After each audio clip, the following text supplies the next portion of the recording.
মাছ মাংস খেয়ে কি পুজো করা যায়? আজকে এই বিষয়টি নিয়ে আলোচনা করছি।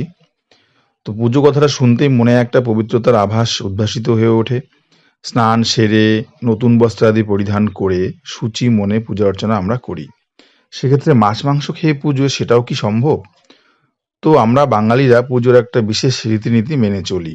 কেউ বা উপোস থেকে পুজো করেন, কেউ বা চা মুড়ি খেয়ে, যাই হোক, বিভিন্ন জন বিভিন্ন রকম ভাবে পূজা অর্চনা করে থাকেন।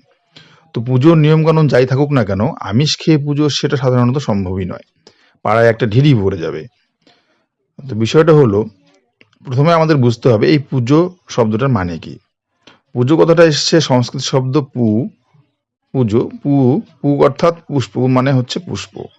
অর্থাৎ আমাদের আরাধ্য দেবদেবীর যে আরাধনা আমরা করি, সেই আরাধনা বা ভক্তির একটা রূপ হলো পুজো। পুজোতে রূপ, রস, গন্ধ, দ্রব্য, আলো সমস্ত কিছু ঈশ্বরের উদ্দেশ্যে অর্পণ করা হয় ভক্তির মাধ্যমে। এখানে ভক্তি গুরুত্বপূর্ণ, বাকি সব আনুষাঙ্গিক মাত্র। এখন এই আনুষাঙ্গিক বিষয়ই যদি প্রধান হয়ে দাঁড়ায় আর ভক্তি যদি নিছকই অহংকারের পর্যায়ে আসে, তাহলে পুজো করাটা কিন্তু নিছকই মূর্খামি হয়ে যাবে। কারণ আরাধ্য ঈশ্বর বা ভগবান তো অন্তর্যামী, তিনি তো বুঝতেই পারছেন যে তার ভক্তের কাছে ভক্তি কতখানি আছে। তো যেহেতু তিনি বুঝতেই পারছেন যে তার ভক্তের কাছে আদৌ ভক্তির লেশমাত্র নেই, তিনি শুধু বাহ্যিক আড়ম্বরতা শো করার জন্য বা দেখানোর জন্য এই পূজা অর্চনা করছেন। সুতরাং সেটা নিছকই অর্থের অপচয় একটা মাত্র হচ্ছে, আর কোনো কিছুই সেখানে হচ্ছে না। তাই বলে যে এই আড়ম্বরতার বা বাহ্যিক আচার বিচারের কোনো প্রয়োজন নেই, তা কিন্তু নয়। এই বাহ্যিক রিচুয়ালস বা অনুষ্ঠানের প্রয়োজনটা তখনই সার্থক হয় যখনই এর সাথে প্রগাঢ় ভক্তি যুক্ত থাকে, নচেৎ সব পণ্ড বা ভস্যে ঘি ঢালা হয়ে যায়। সুতরাং এখানে একটা জিনিস পরিষ্কার যে পুজো কথাটার গুরুত্বপূর্ণ অংশ হলো ভক্তের ভক্তি। বাকি সব হলেও চলবে, না হলেও চলবে। মোট কথা আরাধ্যর প্রতি টানটাই মূল। এই টানের আবেগে বাকি রিচুয়ালস গুলো ভক্ত সম্পাদন করে।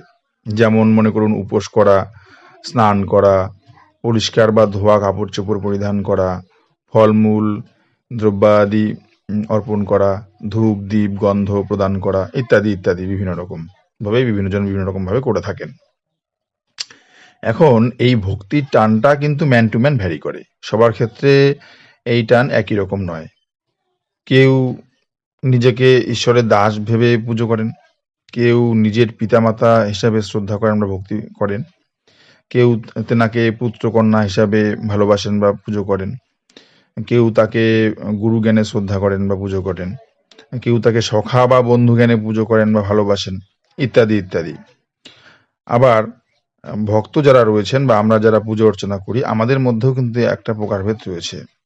সেটা সত্য, রজ, তম এই ৩ গুণের অনুসারে আমাদের মধ্যে ভক্তির টানটাও ঠিক একই রকম, ঠিক সেইভাবে আসে। কেউ আমরা সাত্ত্বিক, কেউ রাজসিক, আবার কেউ তামসিক। তো যারা সাত্ত্বিক ব্যক্তি তাদের মধ্যে ভক্তির উর্বরতাটা অনেক বেশি। যারা আমরা রাজসিক ব্যক্তি তাদের মধ্যে একটু কম, সাত্ত্বিকের তুলনায় একটু উর্বরতাটা কম। আর যারা আমরা তামসিক ব্যক্তি তাদের মধ্যে উর্বরতাটা আরো একটু কম, মানে একটু অনুর্বর টাইপের। তো আমাদের ভক্তির টানটা পেতে গেলে বা ঈশ্বরের সঙ্গে সান্নিধ্য করতে গেলে সময়টা, পরিশ্রমটা আরো একটু বেশি লাগবে। তো যাই হোক, তাই বলে এই নয় যে রাজসিক ব্যক্তির ক্ষেত্রে বা তামসিক ব্যক্তির ক্ষেত্রে ঈশ্বরের প্রতি টানটা কম। টানটা তাদের ঠিকই থাকছে, বা টান প্রবল থাকলেও তার সময়টা বেশি লাগছে। ঈশ্বরের সঙ্গে সান্নিধ্য যোগাযোগ বা স্থাপন করার ক্ষেত্রে তার ক্ষেত্রে সময়টা একটু বেশি লাগছে, যেহেতু তিনি রাজসিক বা তামসিক ব্যক্তি সাত্ত্বিকের তুলনায়। এই বিষয়টা নিয়ে অন্যদিন আলোচনা করা যাবে, আজকে আমাদের এটা আলোচ্য বিষয় নয়। সুতরাং এখানে একটা কথা স্পষ্ট, সেটা হচ্ছে পুজো মানে হলো ভক্তের ভক্তির টান বা ভক্তির আবেগ। ভক্ত কি পরিধান করে পুজো দিচ্ছেন, বা কি ফল বা প্রসাদ দিয়ে পুজো দিচ্ছেন, বা ভক্ত আমিষাহারী বা নিরামিষাহারী, বা স্নান করে পুজো দিচ্ছেন বা না করে পুজো দিচ্ছেন, এসব কিন্তু কোনোই মাইনে রাখে না। যদি কোনো ভক্তের মন সায় দেয় যে তিনি স্নান না করে পুজো দেন, তাতে তার কোনো মনে কোনো সংশয়ের উদ্রেক না হয়, তবে ঠিক আছে, তাতে কোনো আপত্তি নেই বা তাতে কোনো সমস্যা নেই।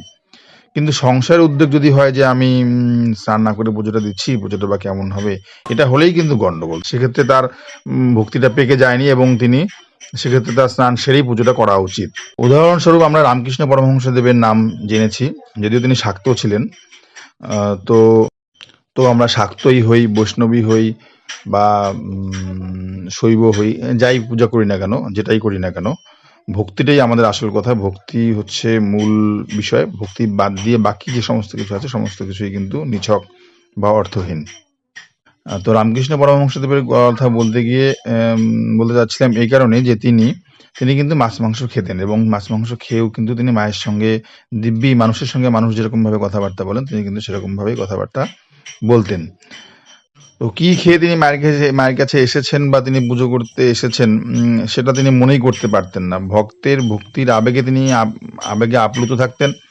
সেই জন্য তিনি সেই সমস্ত বিষয়গুলোকে, অতি তুচ্ছ বিষয়গুলোকে তিনি মনেই করতে পারতেন না, বা সেগুলোকে তিনি তার মনেই হতো না যে তিনি কি খেয়ে এসেছেন বা কি করবেন। ভক্তিকে তার কাছে বেশি বড় করে তিনি সেটাকেই দেখতেন, এবং সেজন্যই তার সঙ্গে তো মায়ের এতটা আলাদা নিবিড় সম্পর্ক, বা একটা ঈশ্বরের সঙ্গে তার আলাদা গভীর সান্নিধ্য বা একটা গভীর সম্পর্ক ছিল। তো মোট কথা হচ্ছে, ঈশ্বর চান বা ভগবান চান যে ভক্ত তার কাছে পূর্ণভাবে সমর্পণটা করুক, সম্পূর্ণরূপে ভক্তি তাকে করুক।